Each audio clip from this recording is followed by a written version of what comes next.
Okay, things you need to know before moving to Seattle. Hey, like you did. Yeah, it's true. Okay, I think the biggest thing that people think about, talk about when Seattle comes up is the weather. Oh my gosh. And people either, wait, do you think they lie about it? People who are from here? Yeah.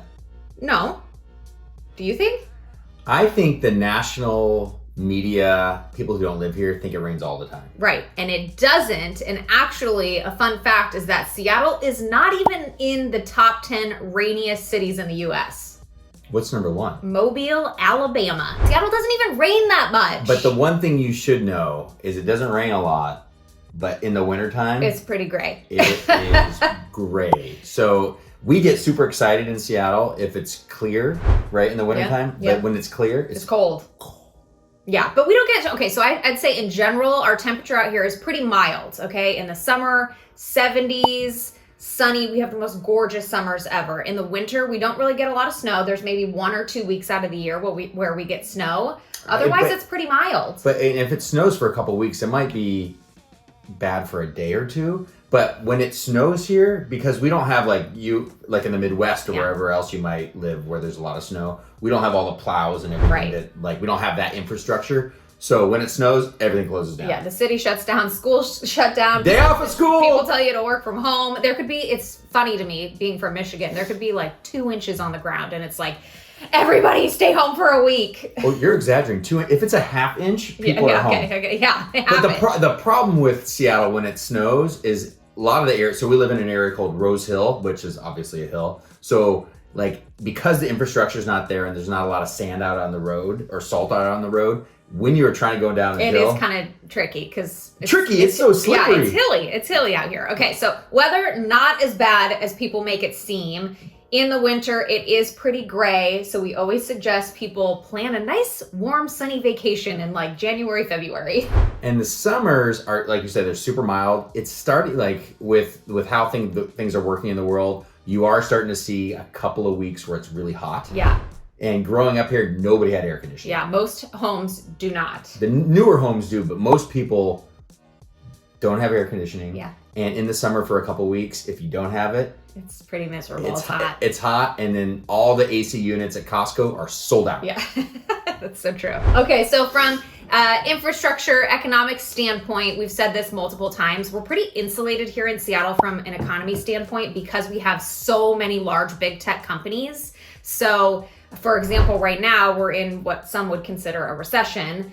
It hasn't really affected our area as badly as it has affected others. And even in downturns in the past, I mean, we always talk about being in this weird bubble. So bubble meaning, we've talked about this in other videos, Microsoft, Facebook, Meta, Apple, Google, Amazon, Boeing. There's so many really good employers here that when things get tough around the other parts of the country, in Seattle, we're kind of babied a little bit. Yeah. I mean, it feels good to be here, but like we do feel like we're in a good place. Yeah. Okay. So with that, all those companies, let's talk about traffic. I never heard of it. Traffic is really bad in Seattle. I believe Seattle is like top 5 worst traffic in the nation. And it depends on where. Well, yeah. So obviously during COVID, everyone was working from home. It's starting to normalize a little bit. People are going back into the office. So traffic is definitely back, not to what the levels it used to be. But for example, we live in Kirkland, which is about 13 miles away from downtown Seattle. And in the morning for your commute, it could take you an hour and a half to go those 13 You're miles. such an exaggerator. That's what it would take me when I worked over at Online Shoes. Oh my gosh. God. But there are a couple of bottlenecks. So the 2 main highways here are I-5, right? Which you've heard of if you live on the West Coast, right? Yeah. And 405. And both of them are really important getting into any kind of commute you're doing for work. Right. So there's a little bottleneck kind of where we live, which is on the 405 highway that I know, and I don't have data to support this, is one of the top 5 worst bottlenecks It's really bad. in the history of the world. Yeah. It's really bad. And we don't have great public transportation. We obviously have a bus system. They are currently building a light rail to take you from all these east side cities into downtown. So that should hopefully help. But I don't know when that's going to be ready. Well, that will actually help, going back to kind of real estate stuff, that will help housing a lot too. So people who could live further out and jump onto light rail instead of having to sit in traffic and be just sitting on light rail and listen to music or work away. Right. From a political standpoint, and we won't get into this too much because that's a touchy subject, but Seattle is a very, very liberal, democratic, blue area. Yeah. You are fake news. Come on. This guy has a dog whistle about as big as a foghorn. Lots of trees, and the trees are protected, and they always will be. Yeah, it just has always been that way. Through COVID, through the era of Trump and Biden and whatnot, we had a lot of people who were not Democrats, not liberals, leave the state because it's very, very, very extreme out here. I had several clients get up and move to more conservative areas. Yeah. And then I think that people who live here and follow that politics really like it. Yeah.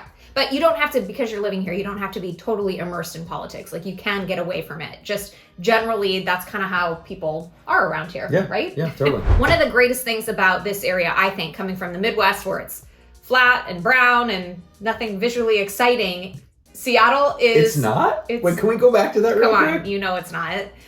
Seattle is so gorgeous. We are surrounded by mountains and water. So with that means you are close to hiking and camping and snow skiing, but also boating and water skiing. So, people have, again, in Seattle, there are people that dive into all different hobbies. I'd say the number one thing that people do is hike. Yeah, people love hiking out here. Not us.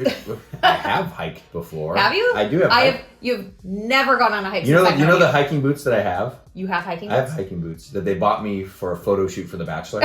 You've never worn them? I wore them on The Bachelor.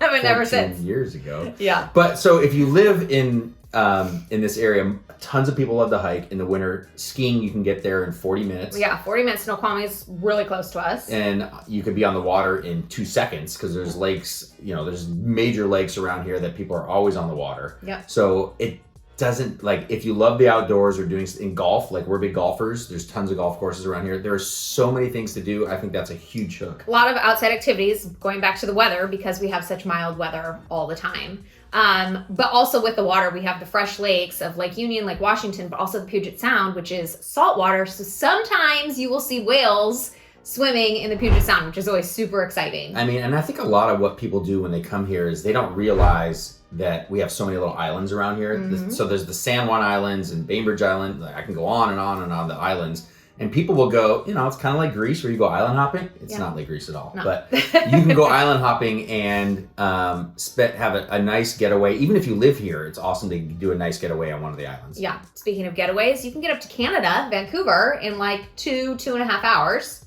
Yeah, and that's kind of exciting. Yeah, and that is college days when you steal somebody's fake ID because of drinking. Because you could drink up there. Yeah, I do.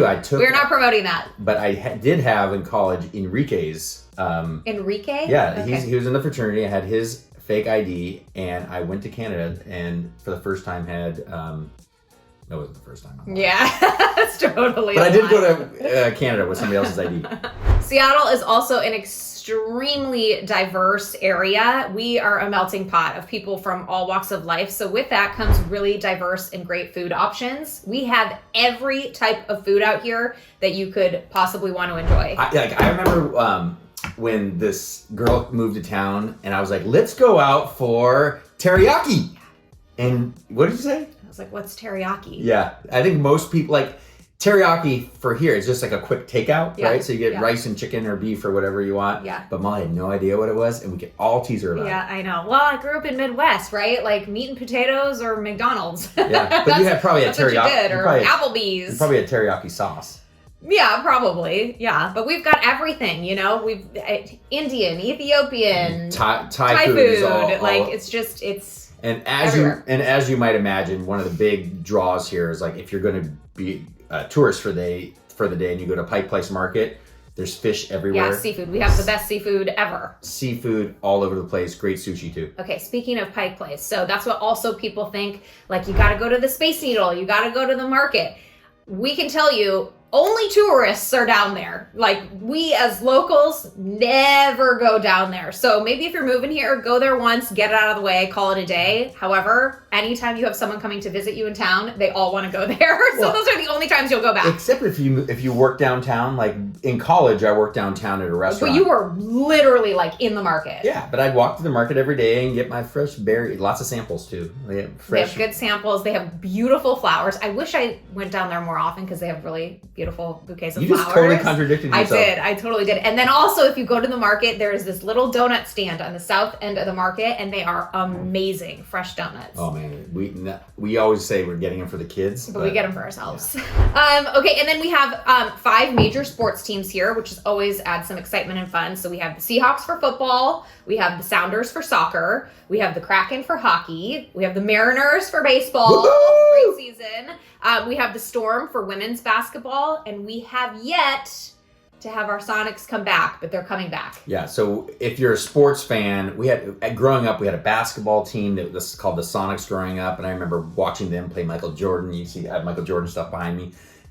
It's rumored they're coming back. I know. But we've been talking about it since they left, so did you start that rumor? No.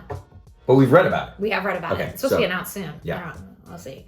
So that's Seattle in a nutshell, the high-level things you need to know before moving out here. But of course, if you are moving out here, feel free to reach out to Jason or myself, and we will tell you all the things, all the places, everywhere you need to go, the things you need to do.